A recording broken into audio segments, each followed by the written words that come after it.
हमेशा अन्याय एवं अत्याचार के खिलाफ जनता की लड़ाई लड़ने वाले आदिवासियों, दलितों एवं वंचितों की आवाज को उठाने वाले संपूर्ण मध्य प्रदेश छत्तीसगढ़ के आजादी से लेकर अब तक प्रदेश के इकलौते निर्दलीय सांसद एवं 3 बार के निर्दलीय विधायक कंकर मुंजारे जी को इस बार बालाघाट सिवनी की जनता कांग्रेस पार्टी से बालाघाट सिवनी लोकसभा से सांसद के रूप में देखना चाह रही है। बालाघाट सिवनी लोकसभा सीट को अपनी झोली में वापस लाना है तो इस सीट से पूर्व सांसद कंकर मुंजारे जी को ही अपना प्रत्याशी घोषित करना होगा, क्योंकि उनका खुद का एक बहुत बड़ा वोट बैंक है और जिस तरह से जनता की हक की लड़ाई लड़ते हैं, इस संघर्षशील समय में उनसे बेहतर कांग्रेस का कोई प्रत्याशी नहीं हो सकता और निश्चित ही कंकर मुंजारे जी का कांग्रेस पार्टी में आने से कांग्रेस पार्टी को एक नई मजबूती ऊर्जा प्रदान होगी। जिस तरह बालाघाट विधानसभा सीट में अनुभव मुंजारे के आने से ये सीट कांग्रेस की झोली में गई और कांग्रेसियों में एक नई ऊर्जा का संचार हुआ। बहर से वसीम खान की खास रिपोर्ट। इमरान खान, मैं एक सामाजिक कार्यकर्ता के तौर पे कार्य करता हूँ। अच्छा, आगामी लोकसभा चुनाव होने वाले हैं 2024 में, इस पर आप क्या कहेंगे?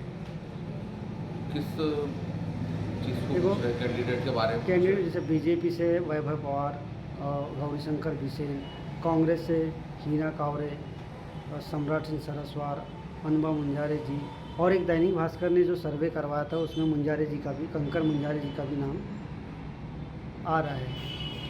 अगर आप मेरी पर्सनल राय लेते हैं और मेरा जैसे लोगों से जो मिलना जुलना हो रहा है, तो अभी बालाघाट जिले से वर्तमान में जो कोई नाम चल रहा है सांसद के लिए, तो वो पूर्व सांसद कंकर मुंजारे जी का नाम सबसे ऊपर आ रहा है सांसद के लिए, क्योंकि जिस प्रकार से वो लोगों की लड़ाई लड़ते हैं, अन्याय अत्याचार के खिलाफ बोलते हैं और आदिवासियों की लड़ाई जिस हिसाब से वो लड़ रहे हैं, तो उससे बेहतर नाम, कंकर मुंजारे से बेहतर नाम नहीं हो सकता। क्योंकि अभी जो वक्त है वो संघर्ष करने वाले नेताओं का वक्त है। क्योंकि आज की जो गवर्नमेंट भारतीय जनता पार्टी की है, चुप रहने वाले नेताओं से ये देश नहीं चलेगा। आपको लड़ना होगा, तभी जाके आके काम होंगे। और कंकर मुंजारे जी इन चीज़ों में बहुत आगे है। वो लोगों के हक की लड़ाई लड़ना जानते हैं और शुरू से लड़ते आ रहे हैं, तो उनसे बेहतर कैंडिडेट तो शायद मुश्किल है। और अभी वर्तमान में उन्होंने क्या जो धर्मपत्नियाँ अनुभव मुंजारे जी ने कांग्रेस ज्वाइन किया। इससे पहले वो 5 या 6 चुनाव लड़ चुकी हैं। पहली बार उनको कांग्रेस की टिकट मिली बालाघाट विधानसभा से और उन्होंने एक बड़े मंत्री को इस विधानसभा क्षेत्र से हराया लगभग 30,000 वोटों से, और कई सालों में इस सीट को कांग्रेस ने जीता है। और लोकसभा में भी अगर आप देखेंगे तो कांग्रेस इस सीट को कई बार से हार रही है। इस लोकसभा सीट को अगर कंकर मुंजारे जी को कांग्रेस टिकट देती है तो निश्चित ही जैसे हम विधानसभा में जीते हैं कांग्रेस की सीट को, वैसे ही निश्चित ही लोकसभा सीट भी कंकर मुंजारे जी की टिकट पर हम जीतेंगे। आपका नाम? शहजाद खान। क्या करते हैं आप? ऑटो चलाता हूँ। ये अभी कुछ दिनों में 2024 लोकसभा चुनाव होंगे, तो लोकसभा चुनाव में आप बालाघाट सिवनी लोकसभा क्षेत्र से किसको सांसद के रूप में देखना चाहेंगे? गौरीशंकर बिसेन, कंकर मुंजारे, अनुभव मुंजारे, हीना कावरे, वैभव पवार, किसको सांसद के रूप में देखना चाहेंगे? सांसद अगर कंकर मुंजारे जी को अगर कांग्रेस पार्टी से टिकट मिलती है तो सबसे प्रबल दावेदारी कंकर मुंजारे जी की ही रहेगी और हम उन्हीं को चाहेंगे कि सांसद चुन करके वही आए अगर कांग्रेस से टिकट मिलती है तो। आपका परिचय? मैं प्रेम मरकाम और टिंगीपुर ग्राम पंचायत का सरपंच हूँ और सरपंच संघ जनपद पंचायत बिरसा का उपाध्यक्ष भी हूँ और आदिवासी कांग्रेस के जिला उपाध्यक्ष हूँ बालाघाट। अभी हाल ही में कुछ दिनों में 2024 लोकसभा चुनाव होने हैं, तो कांग्रेस में कुछ नाम चल रहे हैं। किस? हीना कावरे जी का नाम है, कंकर मुंजारे जी का नाम है, अनुभव मुंजारे जी का नाम है,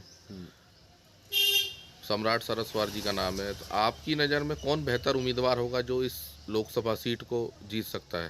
देखो, लोकसभा सीट जीतने के लिए हमारे यहाँ पे 2-3 लाख पड़ते हैं ट्रैवल के जी। और ट्रैवल के जो संघर्ष करते आ रहे हैं, इसके पहले जो माननीय आपके कंकर मुंजारे जी जो थे, एक समय सांसद रहे। सांसद के साथ साथ उन्होंने अपने क्षेत्र के आदिवासी समाज की बहुत लड़ाई लड़ते आ रहे हैं और आज भी पद में नहीं, फिर भी उसके बाद आदिवासी समाज की लड़ाई लड़ते आ रहे हैं। तो आदिवासी सभी लोग चाह रहे हैं कि बार कंकर मुजारे को टिकट मिलना चाहिए, जिससे कि आदिवासी समाज का विकास हो सकता है। उनकी भावनाओं के साथ में भी अच्छे से साथ में परिवार जैसे आते हैं, उनके समस्या का समाधान करते हैं। और जैसे रही बात और भी लोगों की, तो उन लोगों को क्या है, एक बार पहले लोकसभा हम हार चुके हैं।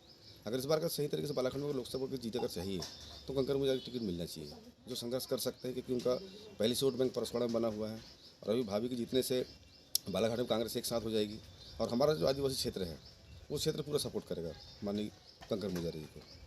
तो आपकी नज़र में सबसे बेहतर उम्मीदवार कंकर मुजारे जी होंगे इस लोकसभा के लिए कांग्रेस की तरफ से? और अभी हमने भी इधर तो बैठक की है हमारे समाज लोग के साथ में, आदिवासी समाज के, और मैं आदिवासी विकास परिषद का मीडिया प्रभारी भी हूँ हमारे बिरसा ब्लॉक से।